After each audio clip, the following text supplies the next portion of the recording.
10,200 की कॉल को कंसीडर कर सकते हो। 25 से 20 रुपए की मिलती है, आप बाय करके चल सकते हो। सेम डे में आपका टारगेट कहीं न कहीं 100 रुपीज़ का रह सकता है। अगर hello everyone, welcome back to another video. इस वीडियो में बात करेंगे निफ्टी और बैंक निफ्टी के बारे में। गाइस कल है एक्सपायरी निफ्टी की, तो हीरो जीरो ट्रेड सेटअप के बारे में भी हम यहाँ ज़रूर बात करने वाले हैं। और गाइस अगर आपको याद होगा, लास्ट एक्सपायरी की जो क्लोजिंग थी ना, मतलब वेडनेसडे की क्लोजिंग, वो एग्जैक्टली सेम है जो आज हुई है। मतलब कि कहीं ना कहीं लास्ट एक्सपायरी में जो हुआ वो भी यहाँ पे हो सकता है। जैसे गाइस अगर आप देखोगे, ये है last expiry closing. Almost Wednesday को मार्केट जो क्लोज हुई थी वो 25,200 के आसपास हुई थी। और आज भी गाइस अगर आप देखोगे तो मार्केट कहीं न कहीं 25,210 के आसपास क्लोज़ हुई है। ठीक है? अभी गाइस यहाँ पे आप क्या देखोगे, आपको प्रीवियसली एक रेजिस्टेंस दिख रही थी और वहाँ से मार्केट ने एक बढ़िया गिरावट दिखाई। ठीक है? उसके बाद गाइस अगर आप देखोगे, लास्ट स्विंग था। लास्ट स्विंग के नीचे जब गिरी तो वहां पे साइडवेज हो गई। अब साइडवेज होने का मतलब यहाँ पे किसी ने बाय किया है। इधर गाइस अगर आप देखोगे तो प्रॉपर एक आपको ट्रेंड लाइन की भी फॉर्मेशन देखने को मिल रही है। अभी यहाँ पे इसका टच नहीं है, लेकिन पीछे इसको टच मिला हुआ है। ठीक है? और दूसरी चीज गाइस अगर आप देखोगे, प्रीवियसली जो रेसिस्टेंस थी वहां से हमको एक शार्प गिरावट देखने को मिली थी। तो इस बार मैं सेम एक्सपेक्ट नहीं करूंगा।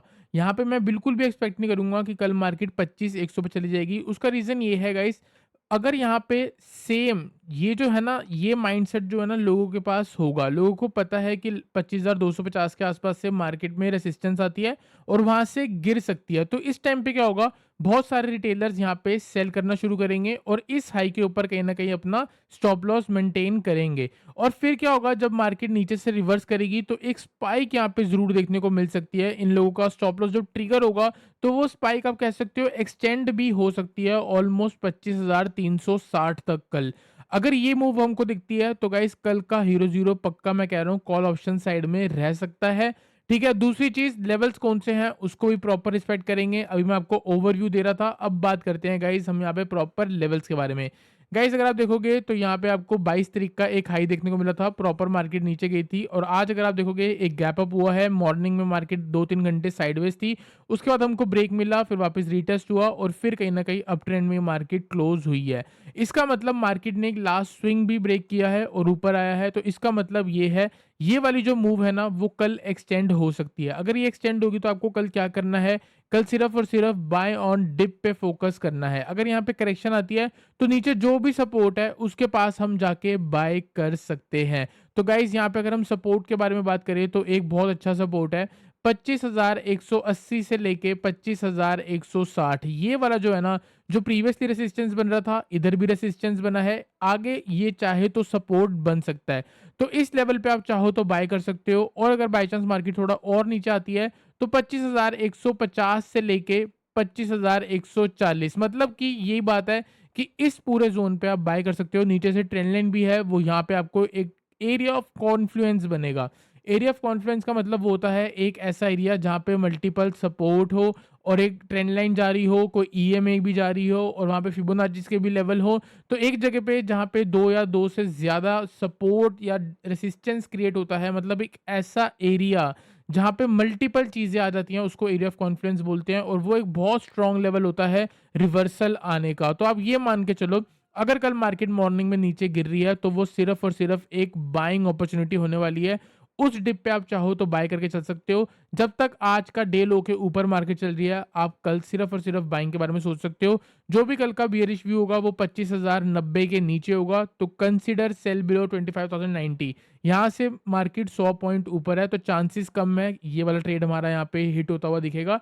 इसका मतलब ये है कि जब तक मार्केट 25,090 के ऊपर है, आपको सिर्फ और सिर्फ बाइंग के बारे में सोचनी है। जो भी डिप आती है उस पे आप बाय करके चल सकते हो। गाइस ये तो अभी एक सिनेरियो होगा कि अगर फ्लैट खुलती है या गैप डाउन खुलती है तो क्या करना है। अब गाइस हम यहाँ पे बात करने वाले हैं, अगर बाय चांस गैप अप मिल जाता है तो क्या हो सकता है। गाइस अगर यहाँ पे सपोज करो 60 पॉइंट्स तक का गैप अप देखने को मिल रहा है, 25,210 पे बंद हुई है, तो कहीं ना कहीं अगर सपोज करो 25,270 के आसपास मार्केट खुलती है तो जो प्रीवियस रेसिस्टेंस है वो आगे आपका सपोर्ट की तरह एक्ट करेगी। मतलब कि जब मार्केट खुलेगी थोड़ा बहुत नीचे आ सकती है और उसके बाद बिल्कुल एग्जैक्ट जो आज हुआ है सेम कल हो सकता है। गैप अप हुआ, थोड़ा बहुत नीचे आया और वापस सारी ऊपर चली गई, सेम हो सकता है अगर कल गैप अप होता है, थोड़ी बहुत नीचे आएगी और फिर वापस सारी ऊपर चली जाएगी। मतलब कि कल का जो व्यू है वो ओवरऑल बुलिश है और यहाँ पे व्यू बुलिश इसीलिए है क्योंकि जो मार्केट की क्लोजिंग आई है ना वो बहुत अच्छी है।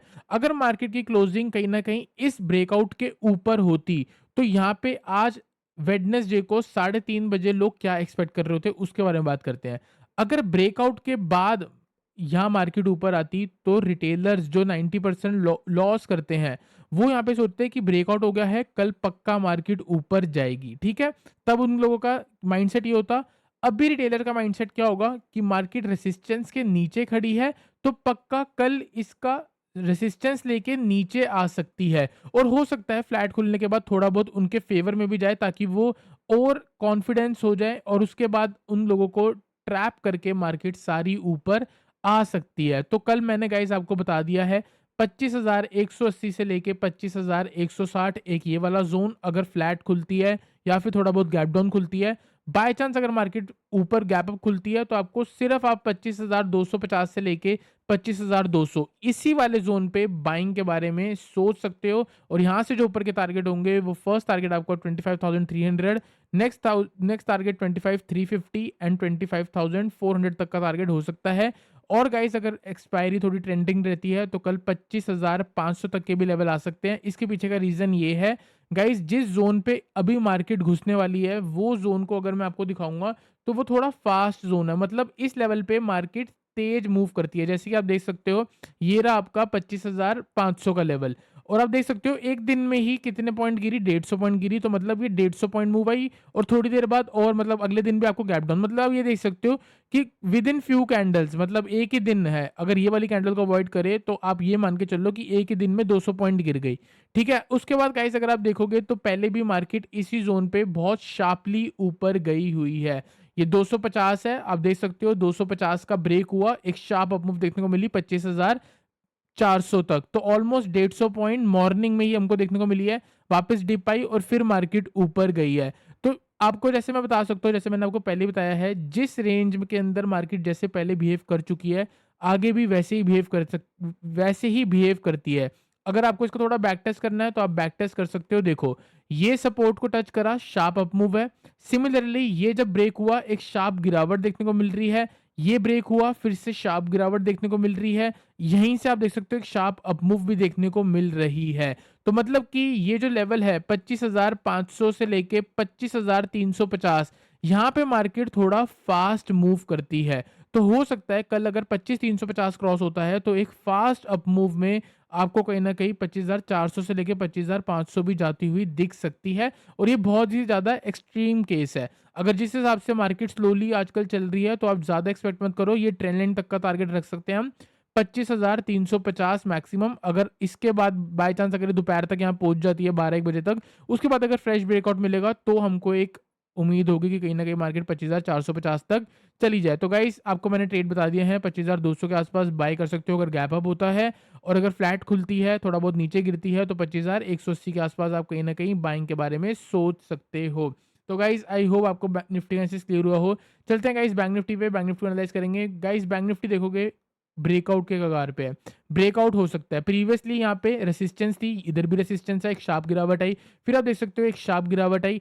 अब जो है ना लोज़ जो है वो ऊपर की तरफ शिफ्ट हुए हुए हैं। इसका मतलब ये है अगर कल आपको मार्केट इस ज़ोन पे देखने को मिल रही है, ऑलमोस्ट आप ये कह सकते हो 57,000 के ऊपर है, कहीं न कहीं साइडवेज़ रहेगी लेकिन ब्रेकआउट होने के चांसेज़ है। अगर ब्रेकआउट हो जाता है तो सेम डे में 57,500 जा सकती है। तो कल का एक ही ट्रेड है, जब तक मार्केट 57,000 के ऊपर है, आपको सिर्फ़ और सिर्फ़ बाइंग के बारे में सोचना है। टारगेट आपका 57,300, नेक्स्ट टारगेट 57,500 और अगर ये 57,500 के ऊपर ब्रेक करती है तो आपका आने वाले दिनों में टारगेट 58,000 से लेके 59,000 भी रह सकता है बैंक निफ्टी का।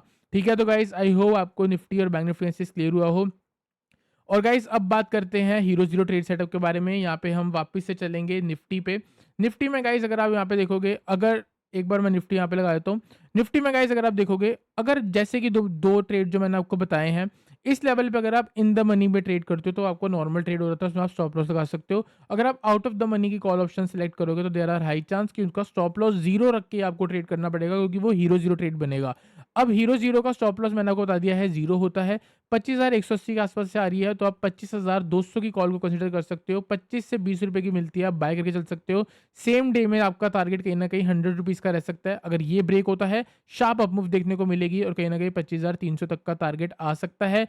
बाय चांस अगर गैप अप खुलती है और कहीं न कहीं 25,250 से लेके 25,200 के रेंज में आ रही है, तो आप कहीं न कहीं 25,250 की कॉल ऑप्शंस या फिर 25,300 की कॉल ऑप्शन को कंसीडर कर सकते हो। टारगेट 100 से 200% तक का रिटर्न रहेगा और स्टॉप लॉस जो है वो आपकी कहीं न कहीं ज़ीरो रहेगी। तो रिस्क उतना ही लो जितना आप अफ़ोर्ड कर सकते हो। गाइस वीडियो अच्छी लगी, वीडियो लाइक करना, चैनल को सब्सक्राइब करना।